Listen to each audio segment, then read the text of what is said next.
கர்த்தராகிய இயேசு கிறிஸ்து நாமத்திலே என்னுடைய அன்பின் வாழ்த்துக்களை உங்களுக்கு தெரிவித்துக் கொள்கிறேன். இன்றைக்கு நம்மளுடைய தியான பகுதி சங்கீதம் 27. கர்த்தர் என் வெளிச்சம் என் இரட்சிப்புமானவர், யாருக்கு பயப்படுவேன்? கர்த்தர் என் ஜீவனின் பலவானவர், யாருக்கு அஞ்சுவேன்? என் சத்துருக்களும் என் பகைவருமாய பொல்லாதவர்கள் என் மாம்சத்தை பட்சிக்க என்னை நெருக்கையில் அவர்கள் இடறி விழுந்தார்கள். எனக்கு விரோதமாக ஒரு பாளையம் இறங்கினாலும் என் இருதயம் பயப்படாது. என் மேல் யுத்தம் எழும்பினதும் இதிலே நான் நம்பிக்கையாயிருப்பேன். கர்த்தரிடத்தில் ஒன்றை கேட்டேன், அதையே நாடுவேன். கர்த்தருடைய மகிமையை பார்க்கும்படியாகவும் அவருடைய ஆலயத்தில் ஆராய்ச்சி செய்யும்படியாகவும் நான் என் ஜீவனுள்ள நாளெல்லாம் கர்த்தருடைய ஆலயத்தில் தங்கியிருப்பதே நாடுவேன்.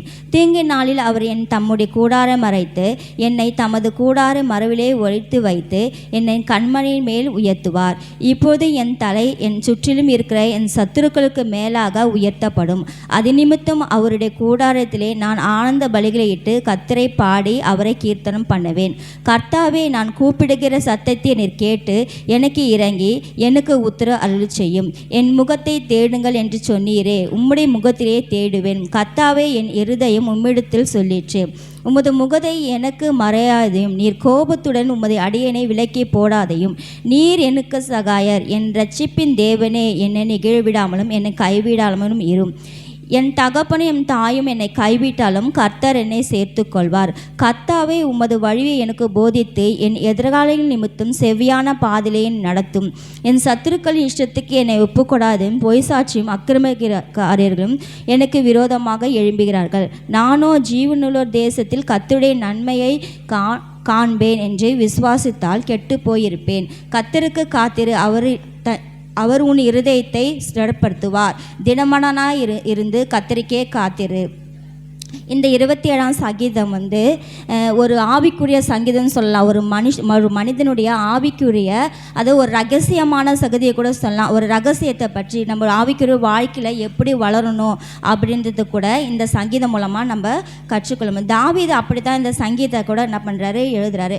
இவர் அவர் உபத்திரப்பட்டு கஷ்டப்பட்டு அவர் கடந்து வந்த பாதையில் கர்த்தர் என் வெளிச்சமும் என் இரட்சிப்புமானவர், யாருக்கு பயப்படுவேன்? என் ஜீவனின் பலனாருன்னு சொல்லிட்டு அவர் சொல்றாரு. இந்த சங்கீதம் 27ஆம் சங்கதியை ஒரு அறிவுரையா இதுல அவர் தாவீது மென்ஷன் பண்ணியிருக்காரு. தேவன் தாவீது தேவன் மேலே அதிகமாக நம்பிக்கையாக இருக்கிறதுனால தான் கர்த்தர் என் வெளிச்சம்னு சொல்கிறாரு. கர்த்தர் மட்டுமே என் வெளிச்சம்னா, அவர் கடந்து வந்த நாட்கள் பலவிதமான கரடுமுடன் இருந்த பாதைகள், இருநாள் இருந்த வாழ்க்கை. ஆண்டவர் தேவன் மட்டுமே வெளிச்சம் இருக்கிறார். இந்த உலகத்தில் தேவன் மட்டுமே ஒளியாக இருக்கிறப்பதான் அவர் என்னுடைய வெளிச்சம்னு சொல்லிட்டு தாவீது சொல்லியிருக்கிறாரு. அது மட்டும் இல்லை, இந்த உலகத்தில் இருளான காரியங்கள் நமக்கு அநேக இருக்குது. தேவன் தான் சொல்லியிருக்காரு, இந்த உலகத்தின் ஒளியாக இருக்கான்னு சொல்கிறார். 1 யோவான் 1:5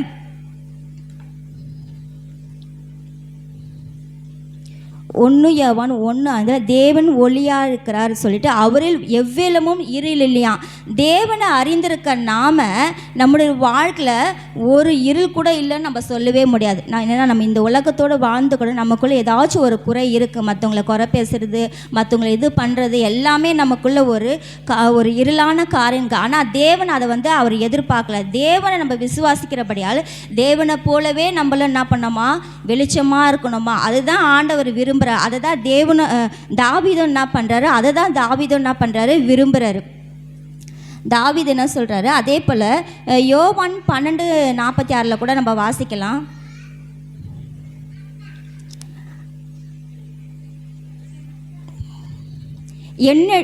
என்னிடத்தில் விசுவாசமாக இருக்கிற எவனும் இருள் இல்லாதபடிக்கு அப்படின்னு சொல்கிறாரு. நம்ம ஆண்டவரை விசுவாசிக்கும் போது, நம்ம விசுவாசிக்கிற பிள்ளைகள் நம்ம எப்படி இருக்கணுமா, நம்மக்கிட்ட எந்த ஒரு கரைதேரை இல்லாமல் வெளிச்சமாக இருக்கும். அதுதான் ஆண்டவர் கூட என்ன பண்ணுறாரு, நம்மக்கிட்ட எதிர்பார்க்குறாரு. அதுதான் தாவீது என்ன சொல்கிறாரு, கர்த்தர் என் வெளிச்சமானவர் சொல்லிட்டு சொல்கிறாரு.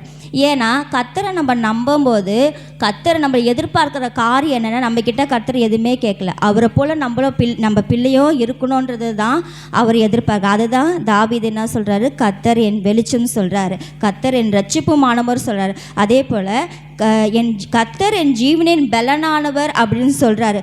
தாவீதுக்கு முழு பலனே கர்த்தர் தான். அவர் அநேக நேரங்களில் பாடுள்ள நேரத்தில் அவர் கடந்து போகும்போது அவர் என்ன தேவன்கிட்ட கேட்குற காரணி, ஆண்டவர் அப்பா நான் இங்கே போகலாமா, இது நம்ம செய்யலாமா, இது எனக்கு வாய்க்குமா, இது கிடைக்குமான்ட்டு ஒவ்வொரு நாளும் தேவன்கிட்ட கேட்டுட்டு தான் தாவீது அந்த பயணத்தையே கடந்து போவாராம். ஆனால் இன்றைக்கு நம்ம மனுஷர்கள் நமக்கு ஏதாவது கஷ்டம் வந்தாலும் ஏதோ பிரச்சனை வந்தாலும் நம்ம உடனே நம்ம என்ன பண்ணுறோம், நமக்கு நெருங்கினவர்கள் நமக்கு ரொம்ப யார் இருக்காங்களோ அவங்கக்கிட்ட உதவி கிடைக்குமா, அவங்க மூலியம் நமக்கு ஏதாச்சும் ஒரு ஒத்தாசை வருமா, ஒரு சகாயம் கிடைக்குமா அப்படின்னு நம்ம தேடுறோம். அப்படி கிடையாது. தாவீது இங்கே என்ன பண்ணுறாரு, அவருடைய பலனே கர்த்தர் தான்ட்டு அவர் சொல்கிறார். அவர் சோர்ந்து போகும்போதெல்லாம் என்ன பண்ணுறாராம், கர்த்தர் பலனாக இருக்கிறார். ஆனால் இன்றைக்கு நம்ம எப்படி இருக்கோம், பலன் நம்ம தேவனாக சார்ந்து வாழ்கிறோமா, இல்லை நம்ம தேவனை சார்ந்து ஏதோ சொல்லியிருக்கோம் கிறிஸ்துவராக இருக்கிறோம் அப்படின்னு சொன்னால் ஒரு சின்ன கஷ்டம் வந்தாலும் நம்ம சோர்ந்து போயிடும். நமக்கு ஏதாச்சும் ஒரு அட்வைஸ் பண்ணுவாங்களா, யார் மூலியமா நமக்கு ஒரு ரிலீஃப் கிடைக்குமா அப்படின்னு சொல்லிட்டு தான் நம்ம பார்க்குறோமே தவிர, ஆனால் அதை தேவன்கிட்ட போய் நம்ம முழுவதமாக சரண்டர் ஆறிடுது இல்லை. அதுதான் அதை சொல்கிறாரு, என்ன பண்ணுறாரு, கர்த்தர் என் வெளிச்சமும் இரட்சிப்புமானவர், என் ஜீவனின் பலனானவர். கர்த்தர் மேலே தாவீது எவ்வளோ ஒரு அளவு கடந்த நம்பிக்கையாக இருக்கிறதுனால இந்த வார்த்தையை அவர் கூறியிருக்காரு. அதே போல் இந்த கர்த்தரின் தேவன் மீது தாவீது வைத்த நம்பிக்கைன்னு சொல்லிட்டு 1, 2, 3 இந்த வசனங்கள் நமக்கு அதை எடுத்து காட்டுது. அதுக்கப்புறமா கர்த்தர் தாவீது மேலே ஒரு பிரசனம், இந்த 4, 5, 6 நம்ம பார்க்கும்போது ஒரு பிரசனம், தாவீது கர்த்தர் மேலே ஒரு பிரசனம். கர்த்தரிடத்தில் நான் ஒன்றை கேட்டேன், அதையே நான் நாடுவேன், கர்த்தருடைய மகிமை பார்க்கும்படியாக அவருடைய ஆலயத்தில் ஆராய்ச்சி செய்யும்படியாகவும் என் ஜீவனுள்ள நாளெல்லாம் கர்த்தருடைய ஆலயத்திலேயே தங்கியிருக்க நாடுவேன்னு சொல்லிட்டு சொல்கிறார். இது கர்த்தரின் ஒரு பிரசனம். நம்ம தாவீதுக்கு மேலே ஒரு பிரச்சனை வேணும் அப்படின்னு சொல்லிட்டு அவர் கேட்குறாரு.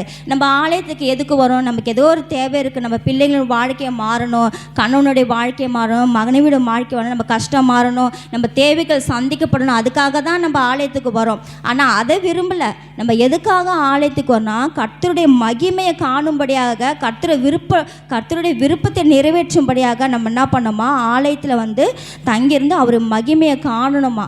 அதுதான் ஆண்டவர் விரும்புகிறார். அதாவது அந்த மகிமை எதுக்காங்கன்னா, நம்ம பரலோகத்தின் ராஜ்யத்தோட மகிமை அந்த இப்போ நம்ம இங்கே இருக்கிற எல்லா சூழ்நிலைகளும் ஒரு நாள் மாறி போகும். நம்ம வரோம், நம்ம எப்போ பார்த்தாலும் நம்ம ஆலயத்துக்கு நம்ம கஷ்டத்தை நம்ம கண்ணீரை மட்டுமே சொல்கிறோமே தவிர நம்மளை எதிர்பார்ப்புகள் நம்ம தேவைகள் அதுக்கு தான் நம்ம ஆலயத்துக்கு வரோம். அது உண்மை தான், இல்லைன்னு சொல்லலை. ஆனால் அதுக்கு மேலான ஒரு கர்த்தரின் மகிமை ஒன்று இருக்காம்.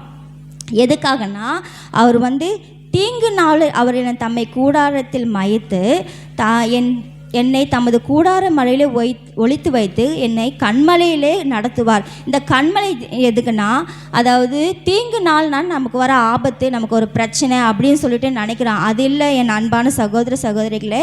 தீங்கு நாள்னா இது எதுக்காகனா, இது 2வது வருகை, ஆண்டவருடைய 2வது வருகை தான் நம்ம தீங்கு நாள். அதுக்கு முன்னாடி எப்படி மாறுமோ இந்த உலகத்தில் அநேக காரியங்கள் மாற்றங்கள் உண்டாகும்.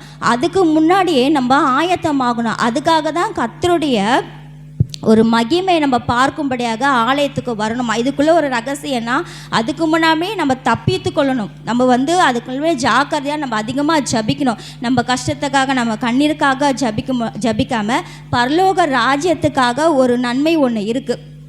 அதுக்காக நம்ம அதிகமாக ஆண்டவரை ஆலயத்தில் தேடணுன்ற தாவீது சொல்கிறாரு. அதே போல் ஒரு விண்ணப்பத்தையும் தாவீது வைக்கிறாரு. 7, 8, 9, 11, 10, 11, 12 பார்க்கலாம். கர்த்தாவே நான் கூப்பிடுகிற சத்தத்தை கேட்டு எனக்கு இறங்கி எனக்கு உத்தரவாதம் சொல்கிறேன். இது ஒரு விண்ணப்பமாக கேட்குறாரு. அப்போ நம்ம ஸ்ட்ரைட்டாக அந்த 11 பார்த்தோம்னா, கர்த்தாவே உமது வழியை எனக்கு போதித்து என் எதிராளிகளின் நிமித்தம் என்னை செவ்வியான பாதையிலே என்னை நடத்துன்ட்டு சொல்கிறார். இது ஒரு விண்ணப்பமாக கேட்குறாரு தாவீது. அதாவது இது செவ்வியான பாதைனால நம்ம என்ன சொல்லுவோம், நம்ம போகிற வழி நமக்கு சரியாக இருக்கணும் அப்படின்னு நினைக்கிறோம். அது இல்லை என் பிரியமானவர்களே. செவ்வியான பாதைனா, இந்த உலகத்தில் பலவிதமான நமக்கு உபத்திரம் வருது. அதாவது நம்ம ஆவிக்குரிய வாழ்க்கையில் முன்னேறாதபடிக்கு சத்ருவானும் பலவிதமாக நமக்கு பிரச்சனை, போராட்டம், கஷ்டம், நம்ம சுற்றிலும் எல்லாரும் மூலம் உலகத்தார் மூலம் நமக்கு அநேக உபத்திரவங்களை வந்து என்ன பண்ணுறான், சத்ருவானும் கொண்டு வரான். அதுக்கெல்லாம் நம்ம தப்பித்து கொள்ளணும்னா நம்ம ஒரு விண்ணப்பமாக இதை வந்து என்ன சொல்கிறாரு, மத்தேயு 7:14 சொல்கிறாரு, ஜீவனுக்கு போகிற வழி வாசல் இடுக்கமும் வழி நெருக்கமாக இருக்கிறதுன்ட்டு கண்டுபிடிக்கிறாராம். அதாவது நம்ம சுலபமாக பரலோகத்தில் போக முடியாது. அதற்கு நிறைய பிரச்சனைகள், போராட்டங்கள், உபத்திரவங்களெல்லாம் நம்ம வந்து தாண்டி தான் போகணும். அதுக்கு நம்ம ஞானமாக என்ன பண்ணோமா, கடவுள் சமூகத்தில் ஜபிக்கணுமா. நம்ம கஷ்டத்தை நம்பிச்சு ஜபிக்கக்கூடாது. எனக்கு இது பிரச்சனைப்பா, என்ன செவ்வியான. நம்ம இந்த உலகத்தில் வந்து பலவிதமான பொல்லாத மனிதரை கூட தான் நம்ம பயணிக்கிறோம். ஆனால் அது மட்டும் இல்லை, நமக்கு தடை. இதுக்கு மேலான ஒரு காரியம் இருக்குது. நம்ம சுலபமாக பரலோகத்தில் போய் நம்ம ராஜ்யத்தில் போக முடியாது. ஏன்னா ஜீவனின் பாதை வந்து ரொம்ப கடினமாக, அதை வந்து நம்ம ரகசியமாக அதை புரிஞ்சுக்கணும். எப்படி நம்ம பரலோகத்துக்கு போக முடியுன்றது தாவீது இந்த வசனத்தில் சொல்கிறாரு. இந்த மத்தேயு 7:14 பார்த்தாக்கா, ஜீவனுக்கு போகிற வழி வாசல் வந்து ரொம்ப இடுக்கமும் நெருக்கமாக. அது நம்ம கண்டுபிடிச்சிட்டோம்னாக்கா நம்ம ஈஸியாக என்ன பண்ணலாம், ஆண்டவர்கிட்ட எப்படி கேட்கணும், எப்படி ஜபிக்கணும், எப்படிலாம் நம்ம இருக்கணுன்றதை நம்ம கற்றுக்கொண்டு அது போகலாமா. அடுத்தது இந்த 4ஆவதாக ஒரு அறிவியல் சொல்கிறாரு தாவீது. சங்கீதம் 27 தான், சங்கீதம் 27 நானே ஜீவனுள்ள தேசத்தில் கர்த்தருடைய நன்மையை பார்க்கும்படி விசுவாசித்தேன். 14 பார்த்தீங்கன்னா, கர்த்தருக்கு காத்திரு, அவர் உன் இருதயத்தை ஸ்திரப்படுத்துவார், திடமனதாரு கர்த்தருக்கே காத்திரு அப்படின்னு சொல்லிட்டு ஒரு நம்பிக்கையாக சொல்கிறாரு. இது வந்து ஒரு அறிகுறியாக நமக்கு ஒரு ரகசியமாக தாவீது சொல்கிறார். ஏன்னா நம்ம கர்த்தருக்கு அதிகமாக நம்ம காத்திருக்கணுமா. நம்ம போகிற பாதை வந்து நிறைய கரடு முடுதான பாதை. அதில் ஒரு சின்ன கஷ்டம் வந்தாலும் நம்ம என்ன பண்ணோம், பின்வாங்கி போயிடும், சோர்ந்து போயிடும். அப்படி இல்லை, எல்லா பாடுகள் உபத்திரம் மத்தியில் தாவீது என்ன பண்ணார், கர்த்தருக்காக ரொம்ப வைராக்கியமாக பொறுமையோடு காத்திருந்தால்தான் அவர் ஆடு மேய்ச்சிருந்த ஒரு ராஜா இன்றைக்கு ஒரு ராஜாவாக மாற்றி அநேக காரியங்களை கர்த்தர் உயர்த்திருக்கார். எதுக்காக கர்த்தருக்கு காத்திருக்கணுமா, பரலோகத்தின் நிச்சயத்திற்காக நம்ம என்ன பண்ணோமா, காத்திருக்க வேண்டாமா. கர்த்தருடைய வருகை இதோ வந்து கொண்டிருக்குது. அது எப்போ வரும்னு நம்ம சொல்லவே முடியாது. நிலைக்காத நாளில் இன்றைக்கு கூட வந்துடலாம். அதுக்காக என்ன பண்ணோம், அதிகமாக விழுத்திருந்து கர்த்தருடைய சமூகத்தில் நம்ம ஜெபிக்கணும். அதுக்காக காத்திருக்கணும்னு சொல்லிட்டு தான் இந்த தாவீது அந்த 14ஆம் வசனத்தில் கர்த்தருக்கு காத்திரு, அவர் உன் இதயத்தை ஸ்திரப்படுத்துவார், திடமனதாய் இருந்து கர்த்தருக்கே காத்திரு என்று அழுத்தமாக சொல்கிறார். ஏன்னா கர்த்தருக்கு காத்திருக்கும் போது தான் நம்ம பரலோகத்தில் ஒரு பரலோக ராஜ்யத்துக்கு நம்ம கடந்து போகணும். இந்த 2ஆம் வருகையில் நமக்கு ஆயத்தமாகி அவர் வருகையில் நம்மளாம் எடுத்துக்கணும். இல்லையில்லாத இந்த உலகத்தில் நம்மளை அழிஞ்சு போகிற இந்த காரியத்துக்காக நம்ம கலங்கி கஷ்டப்பண்ண கொண்டு இருக்காமத அழியாத ஒரு ராஜ்யம் ஒன்று இருக்குது. அந்த பழைய ராஜ்யத்தில் அவருடைய பிள்ளை நம்மளை ஆசீர்வதித்துக்கார தேவன் இருக்கிறார். அதனால் எல்லா பாடுகள் நிமித்தமும் கர்த்தருக்காக நம்ம காத்திருந்து அவருடைய ஆசீர்வாதத்தை பெற்றுக்கொள்ளணும். அவர் மகிமையை காணும்படி நம்மளுடைய வாழ்க்கையில் உயர்த்தணுன்றதுக்காக தான் தேவனுடைய விருப்பமே.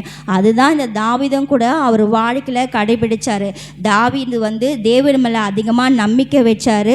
அது மட்டும் இல்லை, கர்த்தருடைய மகிமையை காணணும்னு ஒரு வைராக்கியத்தோடு இருந்தார். அது மட்டும் இல்லை, தாவீது அதிகமாக விண்ணப்பம் பண்ணார். அதாவது இன்னொரு காரியம் கூட உங்ககிட்ட சொல்ல மறந்துட்டேன்.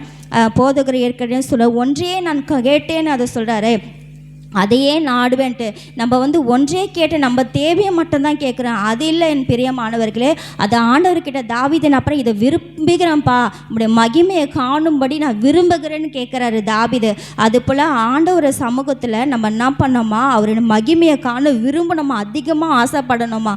அதே போல் அறிவுரையும் கூட கொடுக்குறாரு, விண்ணப்பத்தையும் செய்கிறாரு. அறிவுரையை நம்ம வந்து ஜாக்கிரதையாக இந்த இந்த இந்த வார்த்தைகளை நம்ம கை கொள்ளும்போது கண்டிப்பாக பரலோக ராஜ்யத்தில் நமக்கு ஒரு ஆசீர்வாதத்தை ஆண்டவர் வைப்பாருன்னு நமக்கு ஒரு அறிவுரையும் சொல்லுவார். கர்த்தர் இந்த வார்த்தைகளை ஆசீர்வதிப்பாராக. ஆமென்.